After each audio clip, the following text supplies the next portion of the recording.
The snakes went silent before I understood what that meant. Not calm, not sleeping. Gone. The weight of them lifted from my skull like a word erased, mid-sentence. I pressed my fingers to my scalp. Cold skin, still scales. They were there. But something that had lived inside their movement for 3,000 years was not. Somewhere in this city, a girl woke up this morning and couldn't look at her father. She tried. She loves him. I know this the way I know things I was never told, because what left me went somewhere. And it took the memory of what it feels like to love someone you can't face anymore. The hand she touched is stone now. Gray from the knuckle to the wrist, the fingers caught mid-reach, palm open. He had been handing her bread. Does she know what she is? Does she know it's still moving through her, not stopping, not slowing, looking for the next thing to claim?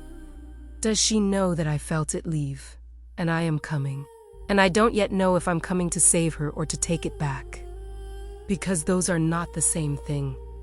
One of them keeps her alive. If this story pulled you in, like the video and follow Medusa's Memories, tell us, what state are you listening from?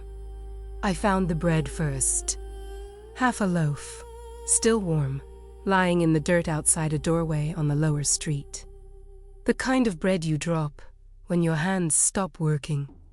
The kind you don't stop to pick up. The stone started at the threshold.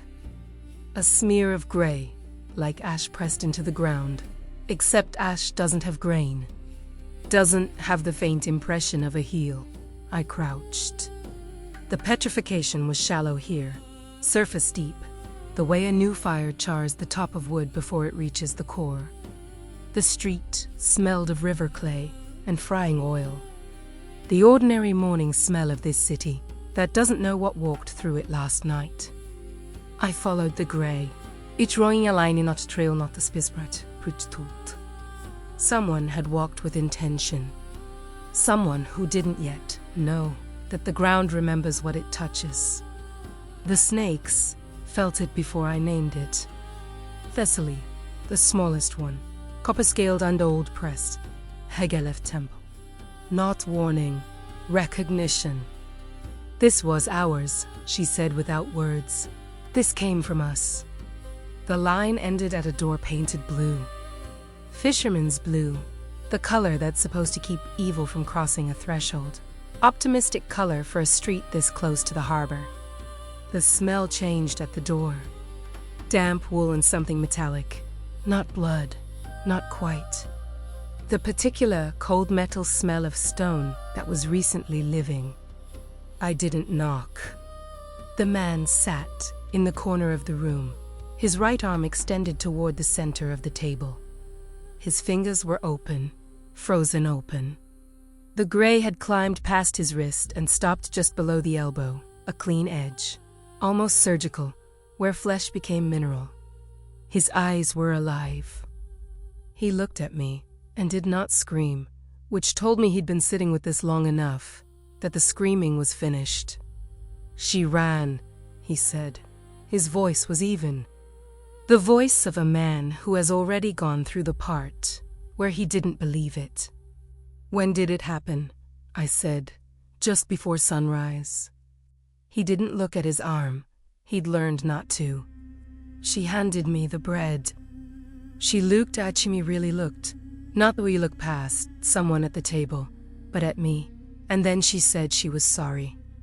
The arm on the table had a callus on the thumb. A fisherman's callus, worn smooth from rope, decades of rope. I looked at that callus, now stone, and felt something I had not felt in centuries. Recognition. I had stood in a different room, in a different age, and watched something leave a body that had been mine.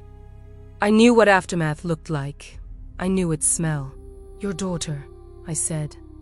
Her name, Nara. He said it quietly, like a door closing. She's 17. She's never hurt anyone. She didn't. He stopped, started again. She didn't ask for this. No cuando is. The snakes moved then, Not calm, not frantic, but tracking, the way they move when they've caught a scent they know.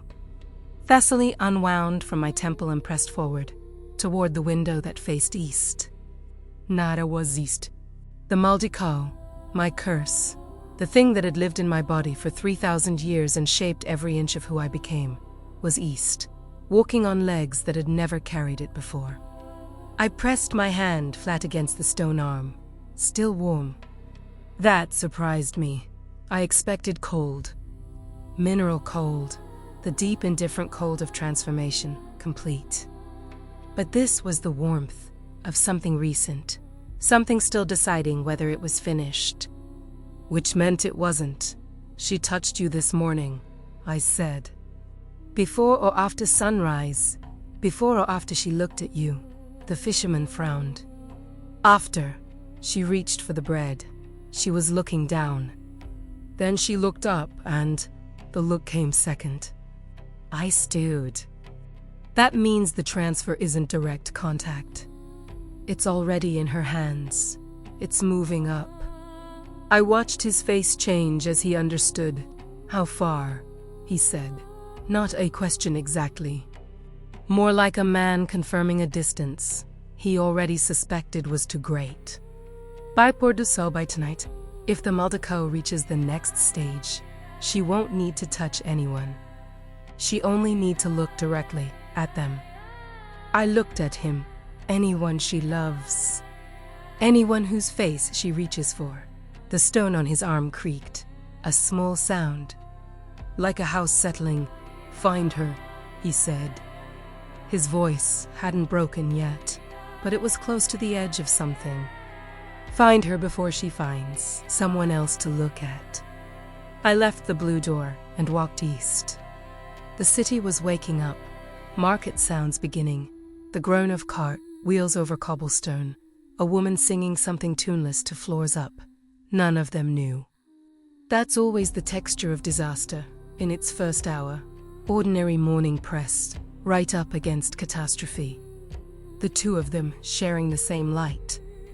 The snakes had fully unwound now, all of them alert. Their scales catching the early sun and throwing green light against the walls of the alley. Thessaly stayed forward. The others fanned, behind her like a crown that had decided to become a compass. I had not run in a long time. Immortality does something to urgency. When you have forever, everything feels like it can wait. I had forgotten what it feels like when something genuinely cannot. I ran. The alley opened onto the harbor road and I turned north, following Thessaly's lean.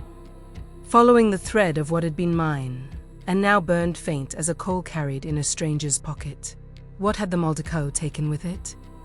Not just the mechanism, not just the petrification, the look, the physics of what I do.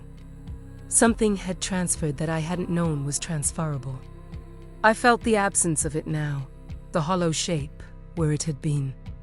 And it had the specific contour of something I could not immediately name, something that knew faces, something that knew who to spare.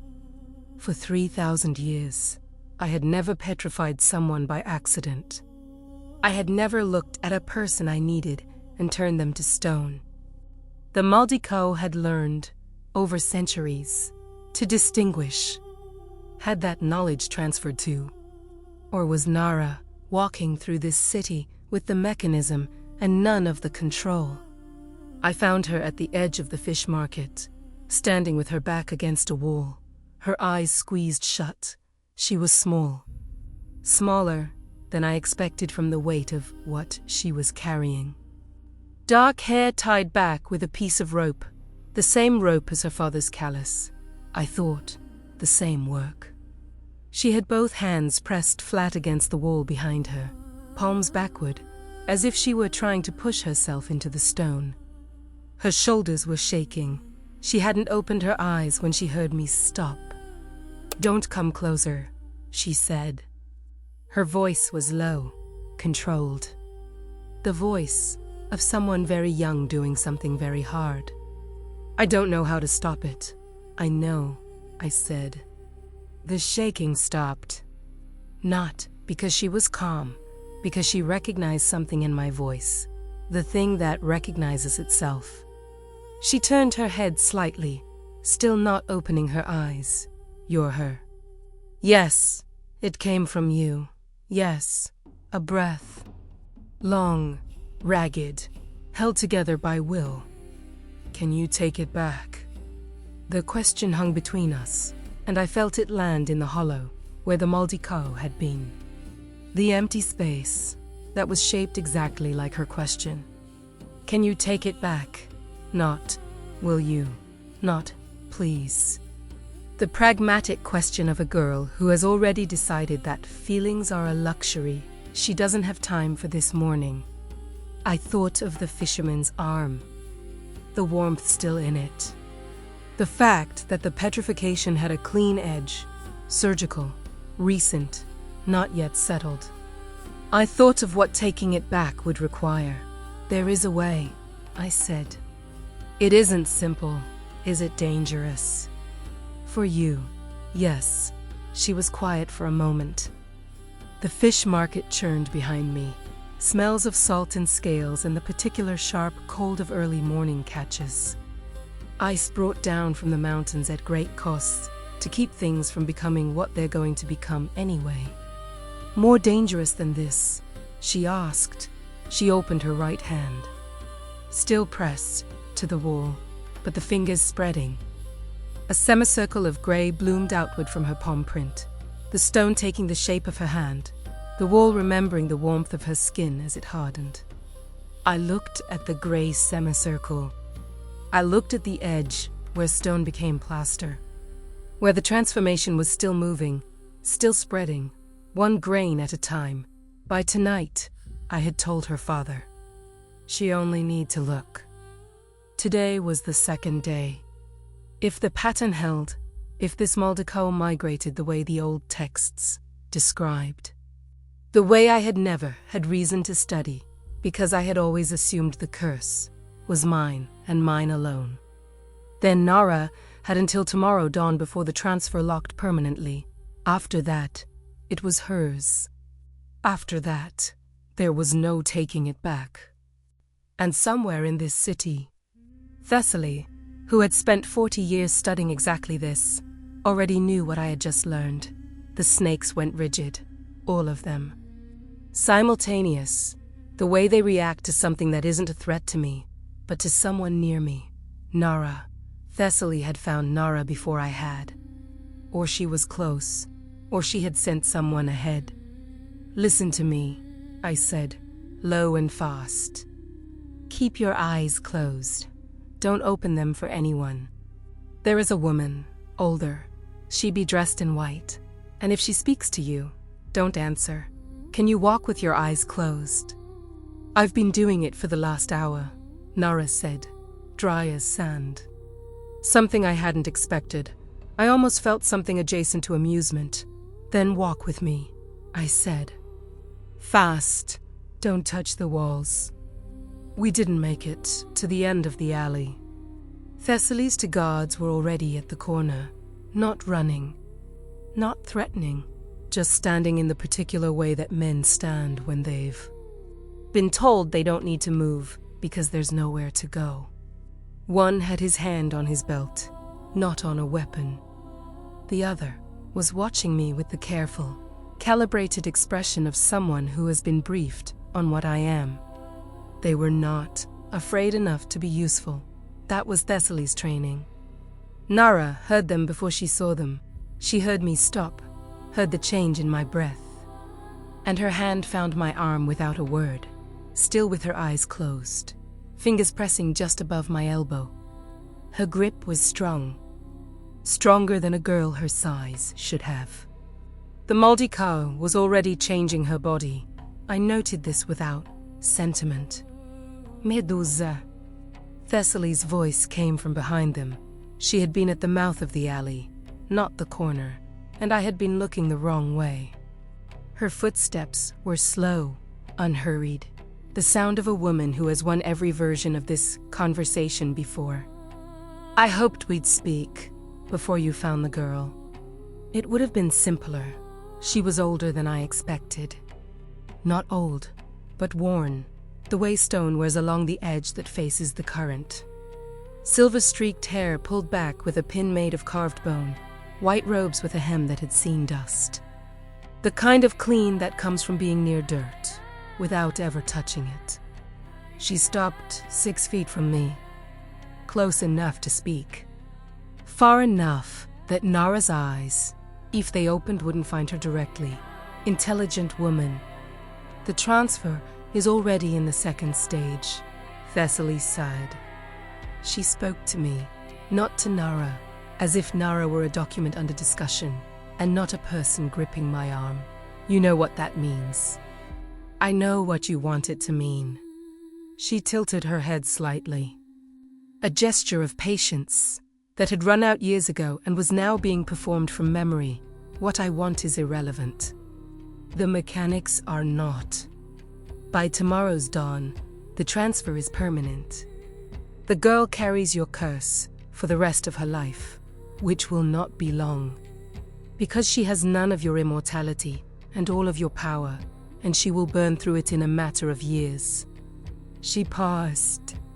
Or you intervene, I said, or I stabilize it.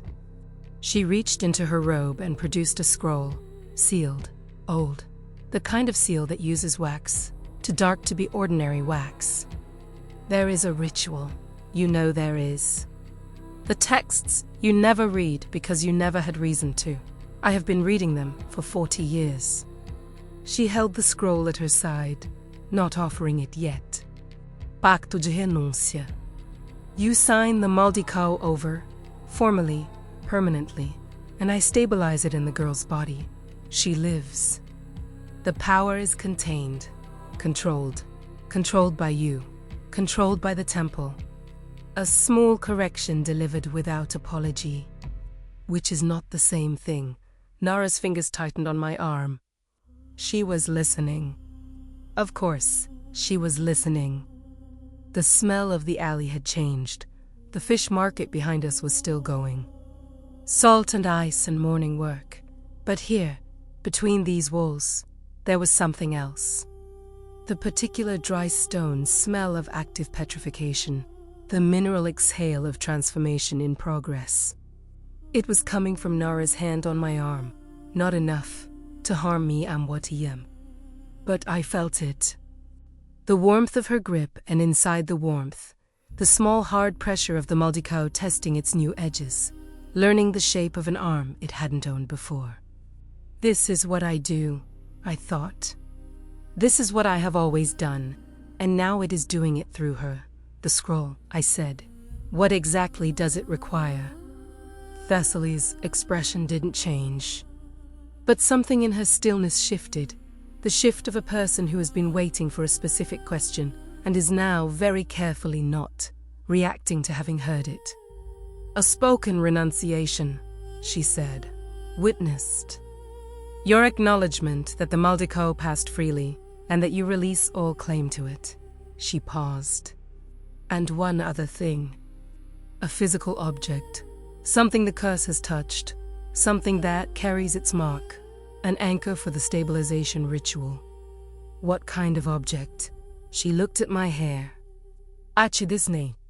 I felt the meaning of that look settle into me like a stone dropped in still water.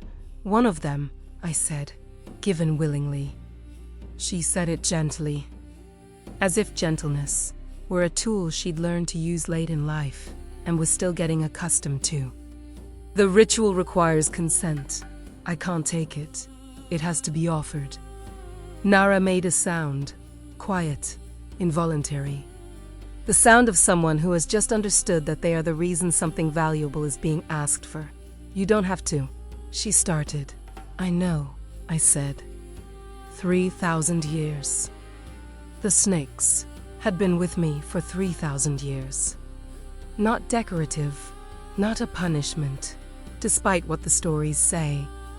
They were the part of the Maldicao that had learned to think, the part that had grown inside my skull and become something adjacent to thought, adjacent to instinct, closer to knowing than any sense I was born with.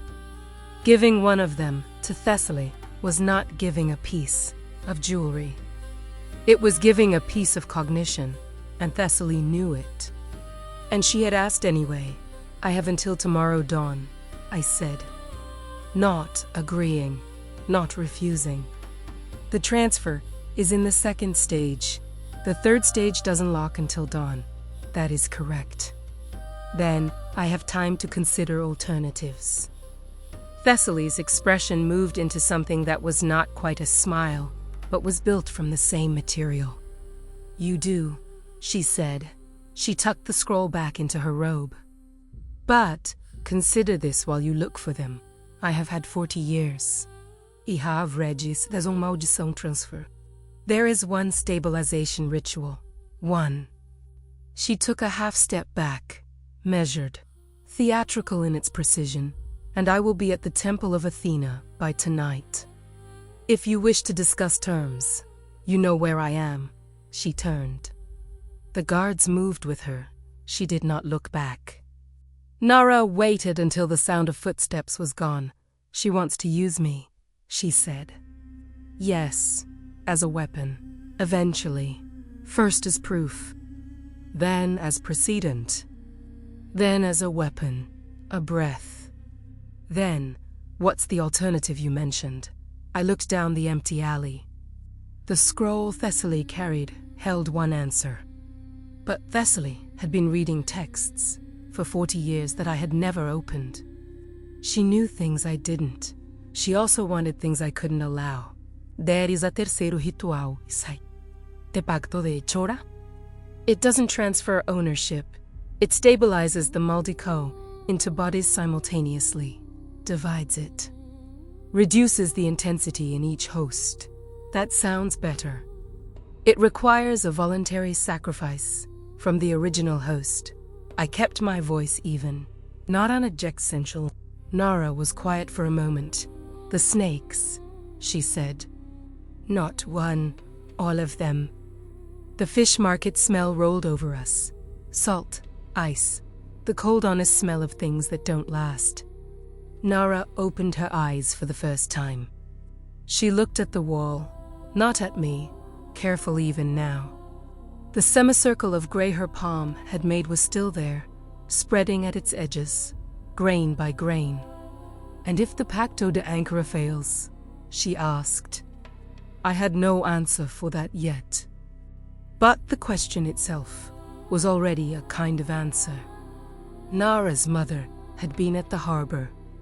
I learned this from the fisherman's neighbor, a woman who told me through a half-open door that Siona had gone to meet the morning catch, that she went every day, that she didn't know yet about the arm, that someone should tell her before she heard it from someone else. I filed that information away with the specific care I reserve for people who are going to become relevant before I want them to. We moved through the city along the walls, Nara with her eyes down, watching the ground. She had learned already, in a single morning, how to walk through a crowd without looking up, how to use her peripheral vision, how to tilt her head so that the direct line of her gaze hit pavement, rather than faces. 3,000 years of practice, distilled into a few hours of necessity. You learned fast, I said. I didn't have a choice. She said it without bitterness, which was more disturbing than if she had. We were nearly at the harbor when the snakes went rigid again. Not Thessaly this time, not the guards. Something older, something I recognized, from 40 years before I had any reason to name it. The maldição was agirating not squarely, not stayed jumped.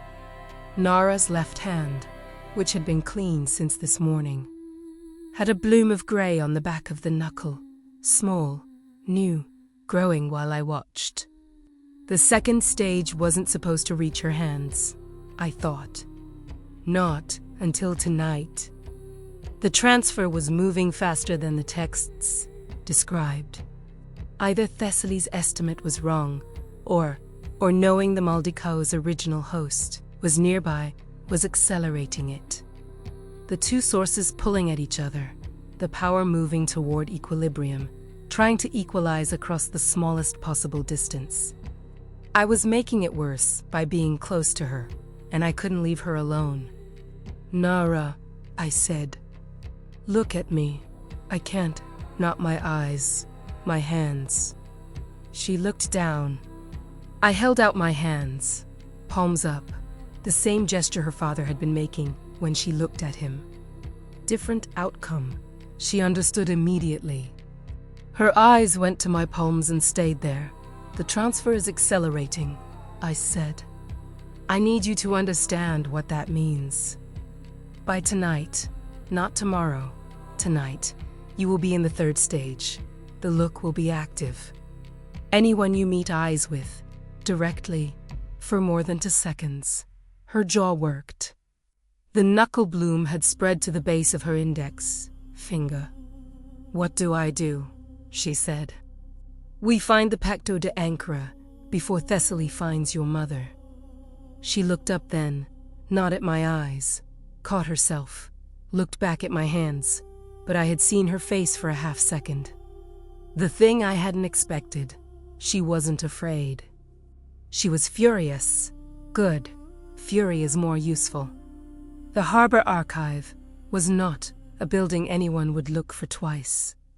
It sat between a sailmaker's and a counting house, wedged like an afterthought, its door the color of old water.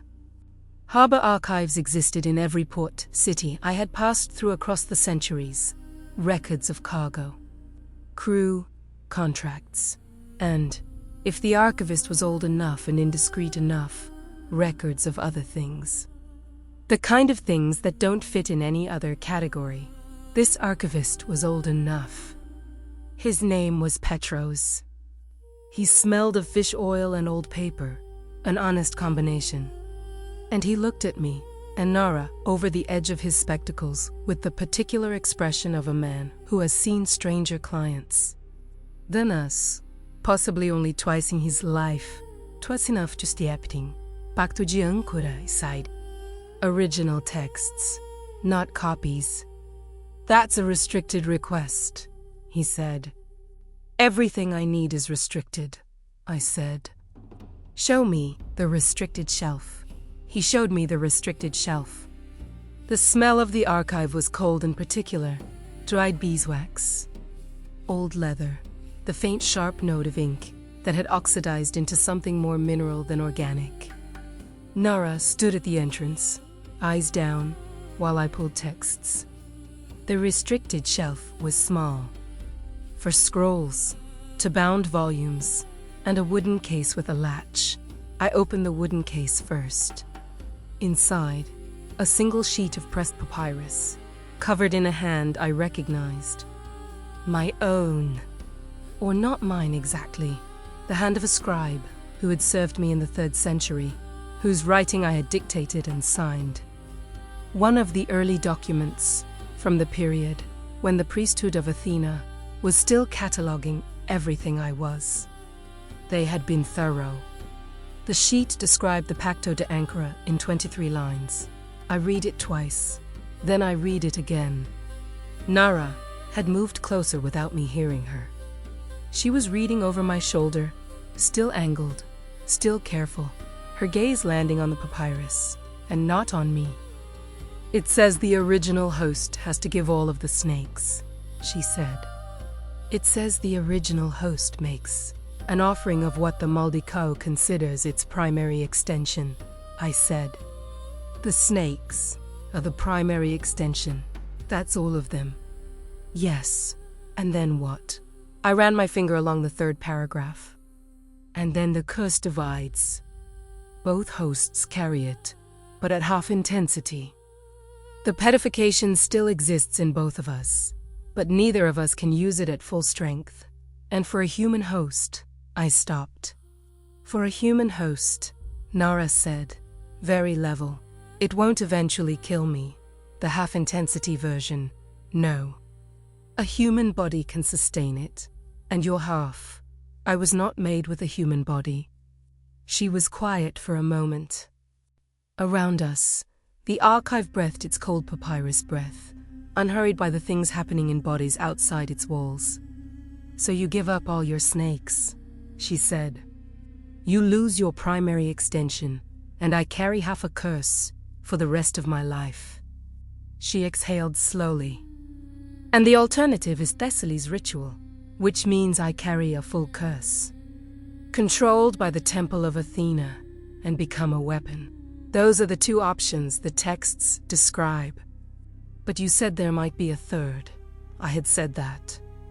I had said it because I had needed her to keep moving, and a third option had felt possible then. In the alley, before I read the actual document. There isn't, I said. The papyrus was warm in my hands. Archives shouldn't be warm, I looked though. The edges of the page were darkening, not from age, from contact. My hands, pressed against 3,000-year-old documentation of my own curse, were conducting something. The Maldicot reaching toward its own record, or the page reaching back. Sete idon. Outside, through the archive's single-high window, the light was changing, mid-morning becoming something else. Thessaly would be at the temple by now. She would have her own version of this document. She had always had her own version. I need to tell you something, I said, about the Pacto de Ancora. The part the archive doesn't say. Nara waited. When the maldição divides it cleanly. It divides like a mirror breaks. Most of the pieces go where they're supposed to, but some of them scatter. Whatever goes into you won't just be the mechanism. It will carry fragments. I looked at her, fragments of me. Of everything the Maldicot has touched in 3,000 years. She absorbed this without flinching. What kind of fragments? Memories, instincts of the mighty lighting. I've had a rough morning, she said. Try me. Something in me that had been held at distance for the entire conversation moved a small amount toward her. The worst ones, I said, are not the deaths. The deaths you learn to carry. The worst ones are the moments before. The look on a face that is still alive. That doesn't yet know. That is still holding bread out to someone they love. I stopped. I've spent 3,000 years learning how to hold those and still function. You would receive them all at once. The archive was silent. Nara looked at the papyrus on the shelf.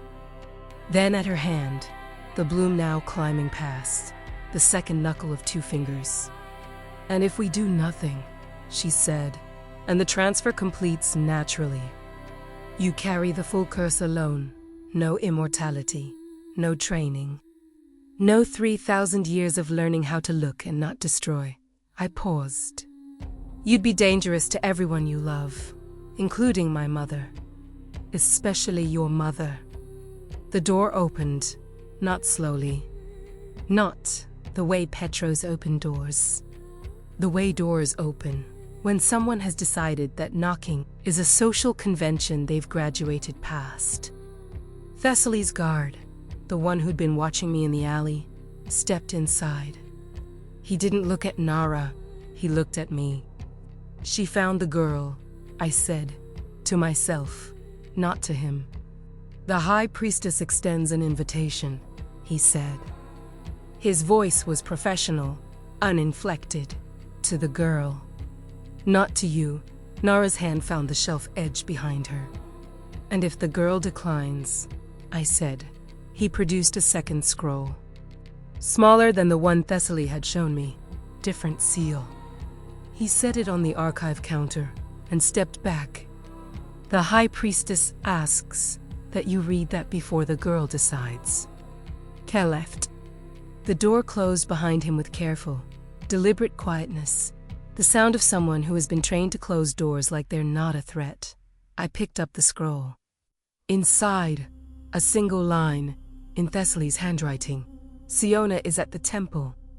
She came willingly. She will stay willingly until her daughter arrives. I looked at Nara. Nara was already looking at me, caught herself, looked down. But I had seen her face, not fury anymore. She has her mother. The thought arrived and settled with the specific weight of things that cannot be unknown. Thessaly had not grabbed Siona. She had invited her. The harbor, the morning catch. Siona had gone to the harbor, and Thessaly had simply been there. Had spoken to her. Had told her something that made a woman walk voluntarily into a temple of Athena. And wait, what had she been told? That her daughter needed her there, that it was the only way to help.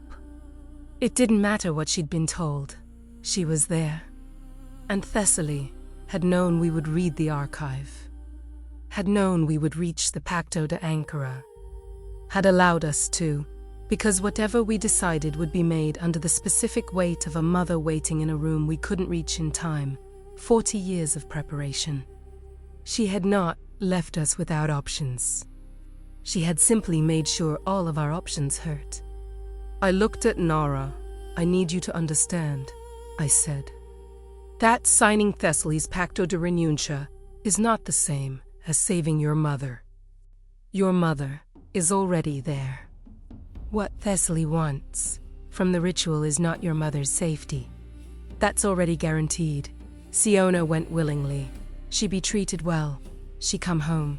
What Thessaly wants is you, under the temple's authority. Carrying a stabilized version of my curse. Documented, controlled, repeatable. Nara's voice was careful. What does that mean, repeatable? It means once they've done it to you, they know how to do it to the next person, and the next. And every person with a capacity for this kind of curse, who they can find in the next generation. I let that settle. I am the only one of what I am. If Thessaly succeeds, I won't be. Nara turned away from me, toward the high window. Not to see anything, to give herself somewhere to point her face that wasn't a person. So we have until tonight, she said. To attempt the Pacto de Ancora, yes, and if it fails, then we have until tomorrow dawn before the transfer locks, and all of this becomes moot. And my mother, your mother, is safe regardless. Thessaly needs her as leverage, not as consequence. The moment you make a decision, either decision, your mother comes home. Nara turned back from the window. Her left hunting pass, she held it up. Not to show me to see herself, fully, in the archive light. There's something I haven't told you, she said. The snakes went still. Thessaly, the copper one, pressed hard against my left temple. Last night, Nara said, before I knew what was happening, before my father's arm, she lowered her hand. I had a dream. I was standing in a room I've never been in clothes I've never worn, and someone was handing me a mirror.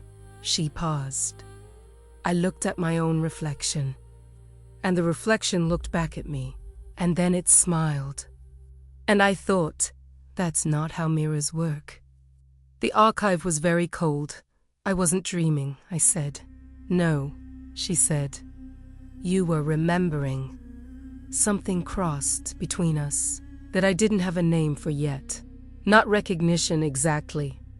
Something older than recognition. The moldy cow had migrated, but it had carried things with it that were supposed to be impossible to move. I had one night to find out what else had crossed. We left the archive at a run, not careful. Not along walls. There was no longer time for walls. The Temple of Athena stood on the hill above the harbor, its columns visible from every point in the city. White stone.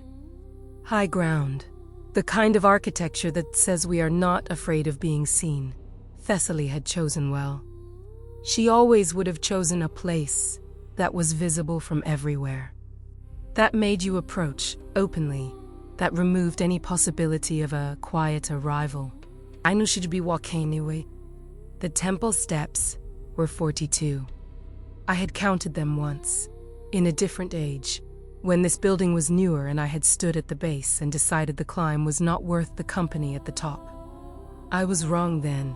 I was not making the same calculation now. Nara was beside me, eyes down, counting steps by feel. The bloom on her left hand had reached her wrist. I could see the line of it, at the edge of my vision, the gray creeping up the pale underside of her forearm. Following the vein line, learning the geography of a body that wasn't sure yet whether to resist or surrender. We were 8 steps from the top when Thessaly's voice came down at us. I was beginning to think you'd chosen the other option. She stood between 2 columns. Siona, at her right, a woman with Nara's dark hair and her fisherman's hands and an expression that was trying very hard to be calm and not quite succeeding. 2 guards flanked them, and behind Thessaly, deeper in the shadow of the temple interior, I could see the ritual space, the flat stone, the candles, the scroll unrolled and waited at its corners. She had been ready for hours. "Mother," Nara said, without looking up.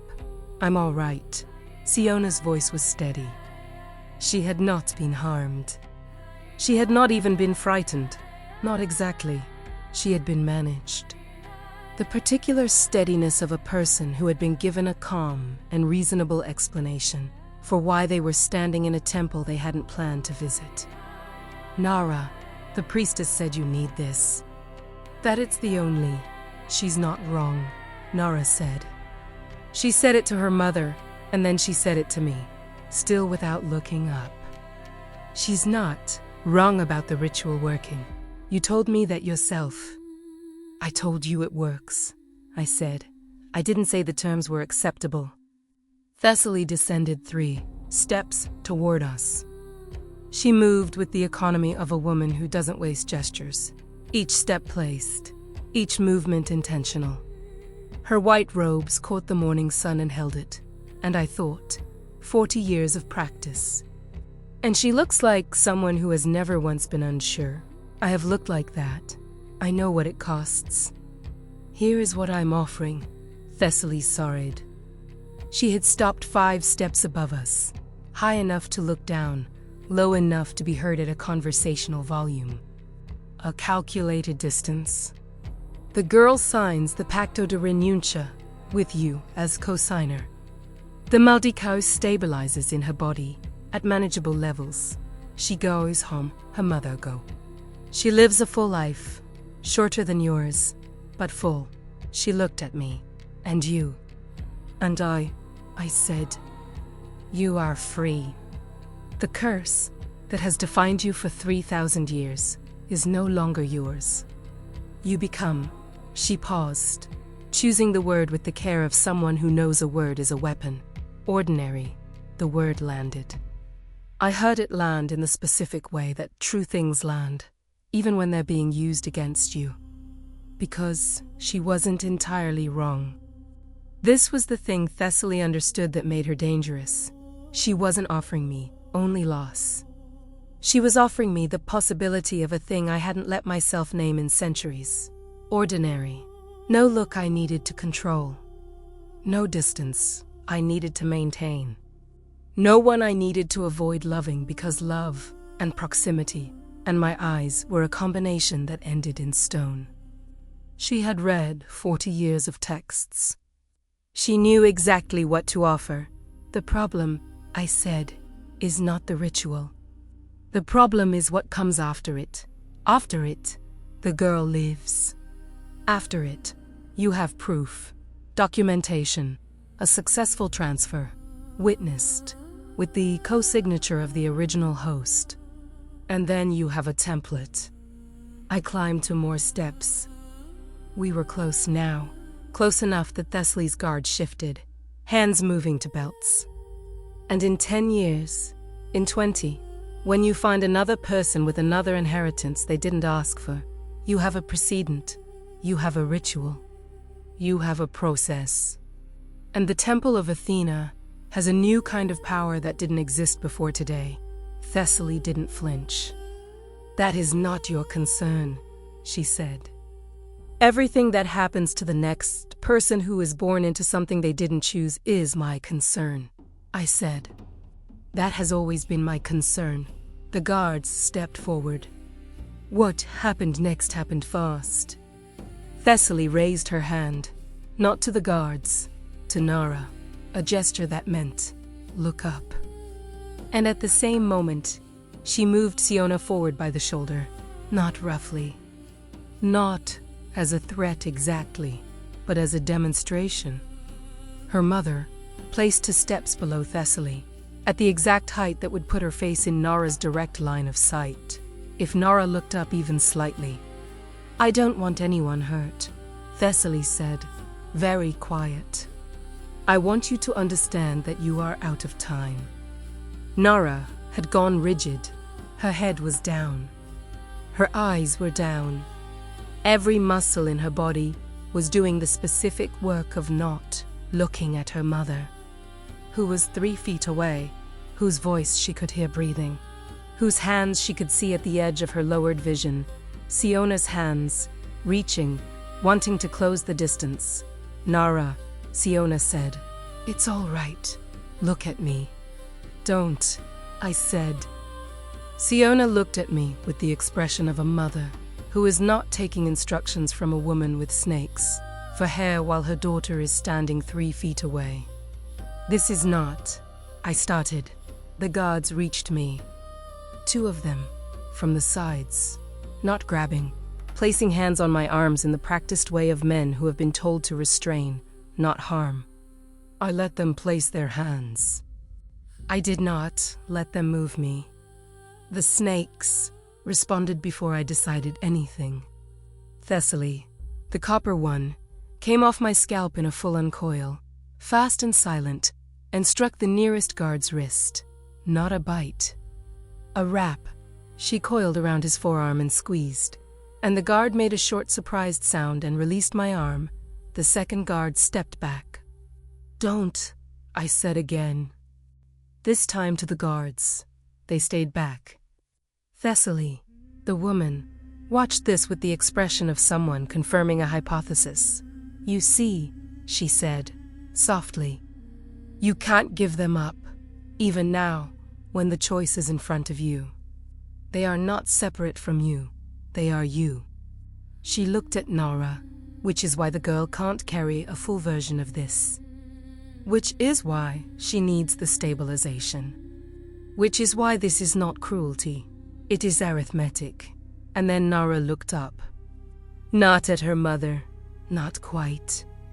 She looked at the space between us, the 3 feet of air between her face and Siona's, and she made a decision.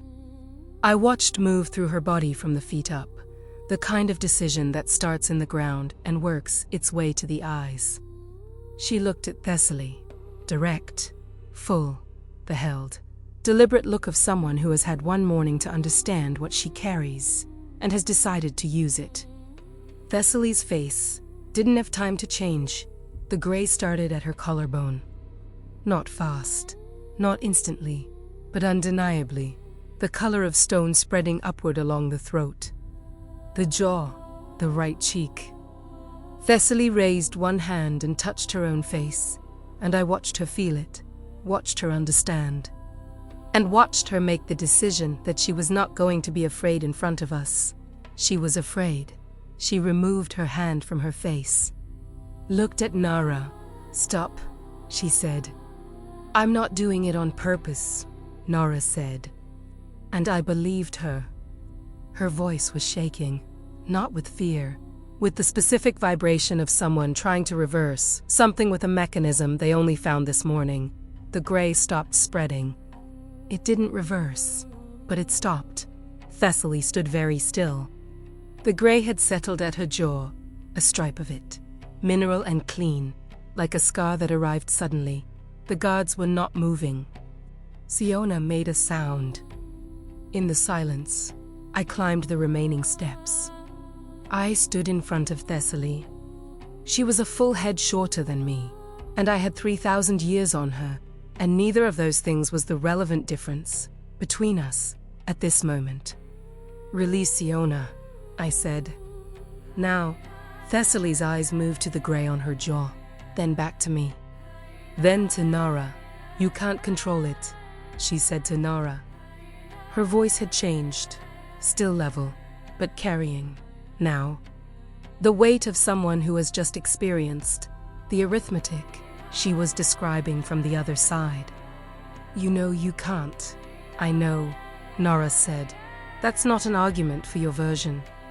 I looked at Thessaly, at the scroll on the ritual stone inside, at the guards who had stopped being useful, at Siona, who was standing very still with the wisdom of a woman who understood. She was the pivot point of this moment and was refusing to be moved by it. The Pacto de chorus text you have its Bible. It's uncontrolled, she said. The scatter is my problem to carry. I looked at her. Give me the original texts, not your copies. The ones in your archive that you've been annotating for 40 years.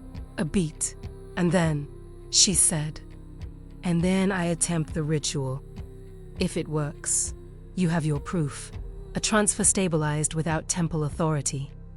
If it fails, the transfer locks naturally at dawn and you have nothing, because a full power Maldicao in a 17-year-old girl with no training and no immortality is not a weapon. It's a disaster. Thessaly looked at the gray stripe on her jaw, which she could not see, but could feel, the cool solidity of stone where skin had been. She looked at Nara. If it fails, she said, you come to me. Nara was quiet for a moment. If it fails, she said, I'll have other things to worry about. The scroll from the ritual stone was in Thessaly's hands. She walked down the steps to me, 3 steps, not the full distance, stopping where she could hand it across without coming closer. She held it out. I took it. One night, she said. After that, I will do what needs to be done regardless. She turned, motioned to Siona, and both of them moved up and into the temple, Siona going freely. Siona looking back once at Nara with an expression that was all the things a mother feels when she cannot fix what her child is carrying. Nara watched her mother's back. The grey on her left arm had reached the elbow. We did the ritual at the harbor's edge, where the stone dock met the water. Not inside, not enclosed. I needed open sky, and I needed the sound of water, not for the ritual. The ritual didn't require either. But because 3,000 years had taught me that the things most likely to go less wrong when there's somewhere for the excess to go. The Pacto de Ankara required 3 elements: the spoken declaration, the physical offering, and a point of contact between the 2 hosts.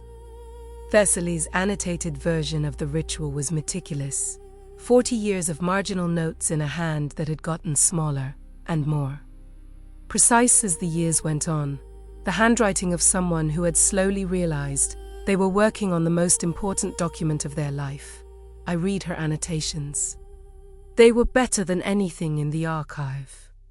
She had thought of problems I hadn't. She had solved 2 of them. She had marked one as unsolved and drawn a box around it. I looked at the boxed problem. Memory, scatter, no known method to direct which memories transfer and which disperse. Assume full transmission. Recipient may experience disorientation, identity fragmentation, loss of clear self-boundary, duration unknown, reversibility, none. Nara, read the annotation over my shoulder. Identity fragmentation, she said. It's a possibility, not a certainty.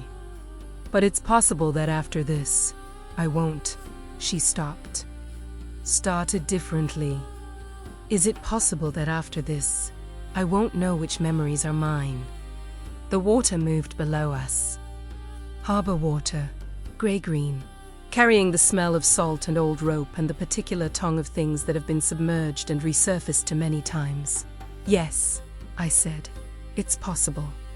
She was quiet for a long moment. Tell me something, she said.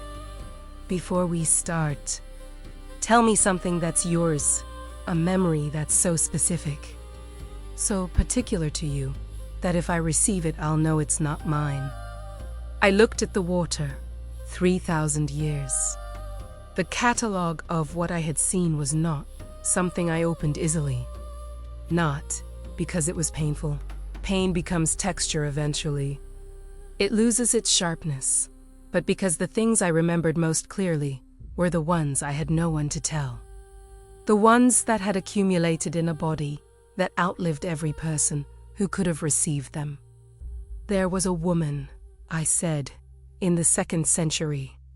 She came to my cave, not to ask anything, not to seek a curse or a cure. She came because she was a sculptor and she wanted to see what the original looked like. I paused. She sat 12 feet from me for 4 hours. She never looked at my eyes. She looked at my hands. And when she left, she said, "I understand the snakes now. They're not the punishment. They're the company." Nara was still. She was right, I said. No one else had ever been right before her. A long breath. "I'll know that one," Nara said. "If I receive it, yes. Okay." She straightened. Looked at the water, not at me. "Do it." The spoken declaration took 4 minutes. The words were old, not Greek exactly. Something older, the kind of language that exists before languages decide to be separate from each other. I had spoken them once before, in a context I didn't share, and they sat in my mouth now, with the weight of the first time and the wrongness of the second. Nara repeated what I said. Her pronunciation was wrong in 3 places. The ritual didn't care. The physical offering was the snakes. I had known this from the beginning. I had known it in the alley, when Thessaly first used the word offering. I had known it in the archive, when I read the text. I had known it in every moment since, and I had carried the knowledge without letting it become a decision until now. Standing at the harbor's edge, with the water below, and the sky going orange with late afternoon, and the knowledge finally becoming the decision, all of them, I reached up. Thessaly, the copper one, the oldest, the one who had been on my scalp since the first year, lifted her head.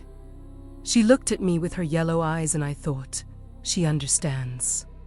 She always understood. That was the thing about the snakes, that no story got right. They weren't blind. They weren't automatic. They were present, particular, individual. And they had their own understanding of what was happening and had always had it. She came off willingly. I had not known she would. Had hoped. But I had been prepared for it to hurt in the other way, the way of things that resist. She didn't resist. She coiled down my arm and into my hand and looked at Nara, then the others.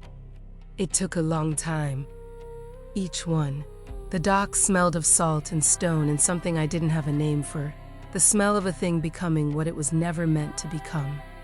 The smell of a threshold being crossed in a body, not a doorway.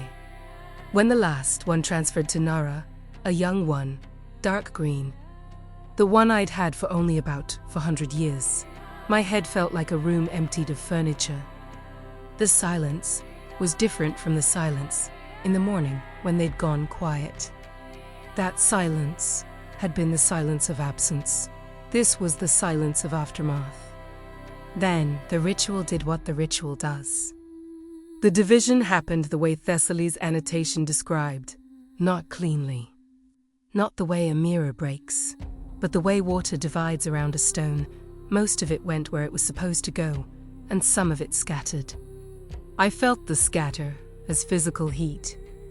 Not pain exactly, closer to the feeling of a word in a language you don't speak, landing in your ear, and your brain trying to find the drawer it belongs in, and finding the drawer doesn't exist. The heat moved from my sternum outward, and as it moved it took things, fragments, edges of things. The sculptor in the 2nd century went first. I felt her go, felt the specific shape of that memory detach and move, and thought, Nara will have her. Nara will know she was right about the company. Other things went that I hadn't expected. The smell of a specific morning in Athens, 300 years before the Common Era. The sound of a language spoken in a valley that no longer exists. The precise weight of a particular kind of grief, the kind that comes from outliving someone you didn't love. And discovering that outliving is its own category of loss. I held on to what I could. Some of it I couldn't hold. Nara made a sound. A small sound, very sudden. Not pain, something more complex than pain. The sound of someone receiving information faster than their mind can categorize it. The snakes on her head, my snakes, on her head now, all of them, coiling in the new geography of a skull they hadn't grown into yet, were still, every one of them. The way they'd been still this morning on my scalp, before I understood what that meant. She pressed, both hands flat on the dock. Palm. Grounding herself. Nara, I said, I'm here. Her voice was unsteady but present. She stopped. There's a sculptor, she said. She's sitting 12 feet away, and she's not looking at your eyes. She's looking at your hands. The harbor was very quiet. Yes, I said. She says, I know what she says. Nara exhaled, long, ragged, came back into her own breath from wherever she'd been. The snakes on her head. She lifted one hand and touched them carefully. The gesture of someone reaching for something that should be foreign and finding it isn't. They fit, she said. She sounded almost surprised. They grew for you, I said. They knew this was coming before I did. She looked at me then. For the first time, directly, openly, without tilting away. Her eyes on mine. I did not look away. Nothing happened. The Maldicoro that had lived in my eyes for 3,000 years was no longer there. I looked at a human girl on a harbor dock, and I saw her face, and she remained her face. I had not realized I was bracing for it until the bracing stopped being necessary. And then the thing went wrong that Thessaly's annotation had marked in a box and set aside as unsolvable. Nara's eyes changed, not the color, the quality, the thing behind them, the weight that accumulates in eyes that have seen too much. Not fear, not grief, but the specific gravity of having been present for more than a human lifetime allows. I had seen it in mirrors. I recognized it the way you recognize your own handwriting in someone else's letter. She had received more than the scatter. She had received what was underneath the scatter, the weight itself. Not specific memories, not the sculptor, not the smell of Athens, something more fundamental. The particular relationship with time that I had developed not by choice, but by endurance. And that couldn't be taught, couldn't be described, could only be accumulated, and which had somehow crossed in the division. She was 17 years old. She now carried the bones of something that took me 1,500 years to build. Nara, I said. She looked at me.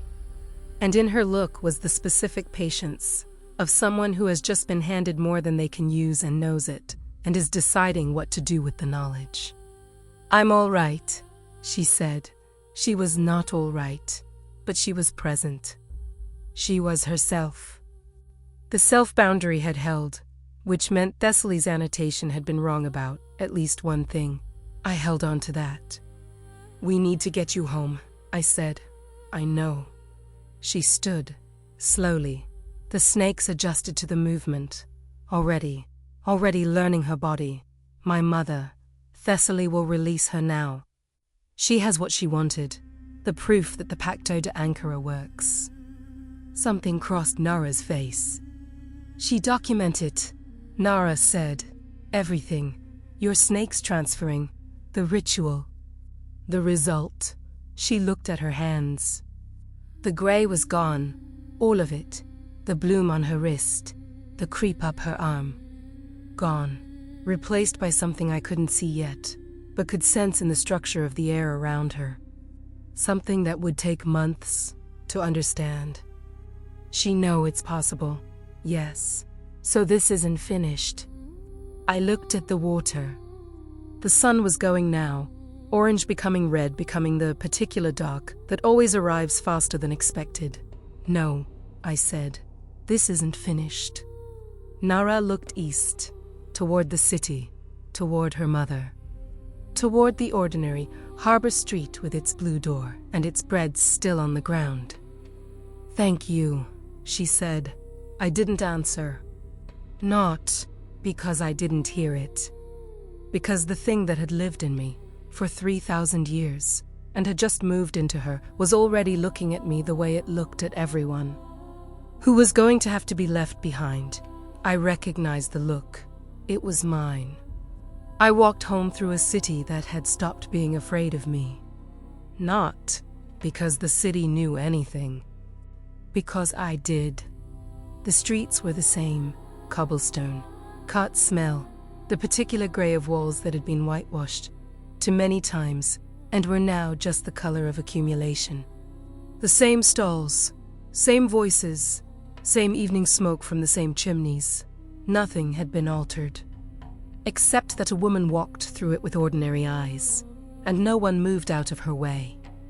For 3,000 years I had forgotten what it felt like to be in a crowd, without the crowd adjusting to me. The small unconscious recalibrations, the person who doesn't quite look where they're walking, who turns at the last second, who suddenly finds something interesting in the opposite direction. I had stopped noticing the adjustments. I noticed their absence now. I had become a woman who could be walked past. I sat in the temple for a long time, not Thessaly's temple. Mine, the small one, the one no official priesthood had tended in 600 years. The one where the olive press had been replaced by 3 crows and a silence I had come to prefer to incense. The crows looked at me, I looked back. Nothing happened. That was the thing about ordinary eyes. The world looked back at you with the same indifference it applied to everything else. No one turned to stone. No one flinched. The crows regarded me with a mild interest. They applied to anything that might have food, and when I had no food they looked away. I had protected people from myself for 3,000 years by learning control, distance. The particular discipline of existing in a body that damaged what it loved if it forgot to be careful. And now, the thing I had needed protection from was gone. What was I without the management of it? What does a jailer become when the cell is empty? I sat with the question until the question became ordinary too. The snakes were not gone. I understood this slowly, the way you understand things you've been told but hadn't felt yet. They were in Nara, all of them. But the Maldicao was divided, and division meant connection, not severance. I could feel the far edge of Thessaly's presence, the copper one. Specific and unmistakable, the intelligence of her threading faintly through the divide. Not words, not images. Warmth at a distance, the knowledge of continuing. She was alive. She was on someone else's scalp. She was learning a new skull. I thought of what Nara had said. They fit. They grew for you. They knew before I did. I had not thought to ask what the snakes had known. I thought about it now. The Pacto de Ankara had created something that hadn't existed before. Not a weapon, not a transfer. Something more ungainly. More human-shaped. A connection between 2 women across. A divide that the ritual wasn't designed to create, and now couldn't uncreate. Nara would carry my memories in her body. I would carry the shape of what left me. We were not the same person. We were not separate people. We were something for which the language hadn't been invented yet. Thessaly would document it. I had known that. She would make a case. She would present it to the temple councils, and they would see the proof she had always wanted.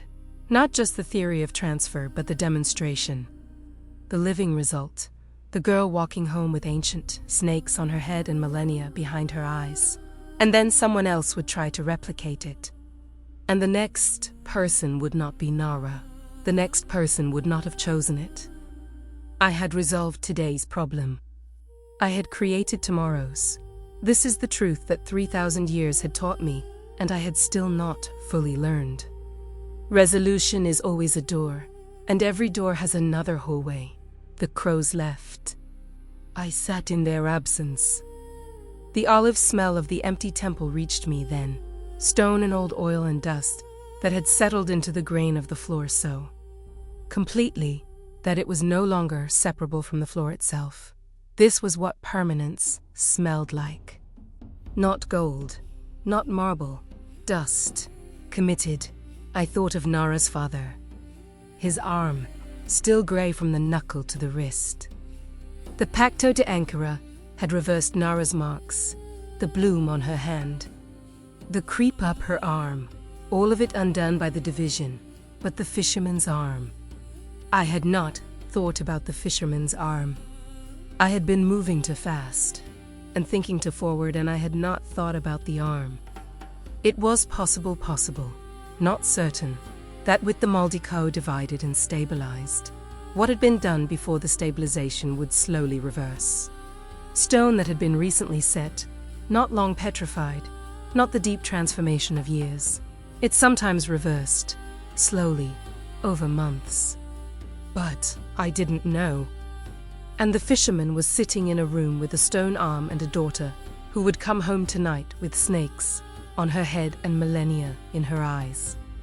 And neither of them had asked for any of this. I put that in the drawer with the other things I was responsible for that I could not immediately fix. The drawer was very full. This is what I am now. Not the woman with the curse. The woman who gave it away. The woman who walks through a crowd and the crowd doesn't know her. The woman whose eyes can meet anyone's and do nothing. I didn't know yet if that was freedom or diminishment. I thought, perhaps it is both, and the difference between those two words is just time, and time is the one thing I still have in abundance. Perhaps that is enough. I was still thinking about whether it was enough when the message arrived. It came folded inside a piece of sailcloth, left at the temple entrance. No messenger, no sound of footsteps. I had been inside for 2 hours and the cloth was dry. It had not rained, and yet I had not heard it placed. The cloth was not what stopped me. The writing was. It was carved into the sailcloth, not written. Not with a tool. There were no tool marks, no edges, no lateral pressure from a blade. The letters had been formed from inside the cloth, the fibers compressing inward. The way stone compresses when something very slow and very deliberate passes through it. Petrification, used as writing. I had never done this. I had never thought to do this. It was not a technique I had developed in 3,000 years of carrying the Maldicao, which meant Nara had done it. Or it had been done through Nara, through the scatter, through the fragments that had crossed in the division, through the part of me that was now in her and was exploring what it could do in a body younger and different, and not yet limited by 3,000 years of learned caution. The message was for words. She wants the other one. I read it twice. The other one. I pressed my palm flat against the sailcloth. Cold. The fibers where the letters had been transformed to a depth of perhaps to millimeters. Shallow, controlled. More controlled than anything Nara had managed this morning. More controlled, in some ways, than things I had managed at her age. She wants the other one. Thessaly had the documentation. The proof. The ritual text, annotated in her own hand over 40 years. She had everything she needed to replicate the Pacto de Ankara, except for one element that the ritual required and that Thessaly did not have. an original host. She had let me walk away because she didn't need me anymore. Or she had let me walk away because she was planning for the next iteration. And the next iteration required not me, but someone like me. Someone who had inherited a Maldicao rather than being transformed by one. Someone whose curse was native rather than imposed. Someone who was what I had been, but hadn't had 3,000 years to become careful. She wants the other one. Nara had sent this, which meant Nara knew. Which meant that whatever had crossed in the scatter, whatever fragment, whatever weight of knowing had transferred along with the mechanism, it had included the knowledge of what Thessaly was looking for. And Nara had been in Thessaly's temple long enough to hear something she wasn't supposed to hear. I folded the sailcloth.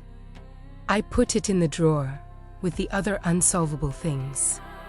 Then I took it out again. It was not yet dawn. I had one name in my head, not a name I had heard today, not a name from the archive or the temple or the fisherman's blue door. A name from 300 years ago, a story I had been told and had filed in the category of not my problem. A girl born in a valley that no longer existed, to a family with a bloodline older than the temple of Athena. Carrying something inherited that she hadn't asked for and hadn't yet understood. I had walked past that problem 3 centuries ago. I was no longer certain I could. She gave away the only weapon she ever had. And the first thing the world sent back was proof that she would need it again. If this story reached your heart, leave us a like and share it. What would you have done? And don't miss what comes next. Another memory Medusa never forgot.